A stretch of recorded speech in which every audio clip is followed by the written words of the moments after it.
നാട്ടിൽ വെച്ചിട്ട് ഒന്നെങ്കിൽ ഡെയിലി അല്ലെങ്കിൽ ഒരാഴ്ചയിൽ 3 ദിവസം ഉറപ്പായിട്ടും ഉണ്ടാക്കിക്കൊണ്ടിരുന്ന ഒരു സാധനമാണ് കേട്ടോ ഇത്. പൊതുവേ എനിക്ക് പുറത്തുനിന്ന് നമ്മൾ കടയിൽ നിന്ന് മേടിക്കുന്ന പഴംബോളിയൊന്നും ഇഷ്ടമല്ല. കാരണം അത് ഒരു പഴം 1 or 2 ഒക്കെ ആക്കിയിട്ടായിരിക്കുമല്ലോ വരുന്നത്. അതുകൊണ്ട് പക്ഷെ ഞാനൊരു പഴം 8 പീസാക്കും. അങ്ങനെ 8 പഴംബോളി കിട്ടും കേട്ടോ ഒരു പഴത്തിൽ നിന്ന്. എനിക്ക് ഒത്തിരി ഇങ്ങനെ കട്ടി കുറഞ്ഞ് മുരുമുരാന്നിരിക്കണം, അങ്ങനത്തെ പഴംബോളിയാണ് കേട്ടോ ഇഷ്ടം.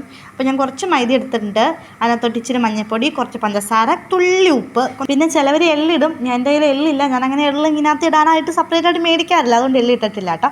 പിന്നെ നമ്മൾ ഒത്തിരി ലൂസാക്കാണ്ട് കുറച്ച് കുറുകുറാന്നുള്ള രീതിയിലായിട്ട് നല്ലപോലെ ഒന്ന് മാവൊന്ന് സെറ്റാക്കി എടുത്തിട്ട് പഴം മുക്കി അതിനകത്തോട്ട് ഇട്ടാൽ മതി. ഇതിപ്പോൾ അത്യാവശ്യം നല്ല വലിയൊരു ഏത്തപ്പഴമായിരുന്നേ, അതുകൊണ്ട് ഞാൻ ഒരു പഴം 9 പീസൊക്കെ ആക്കിയിട്ടുണ്ട്.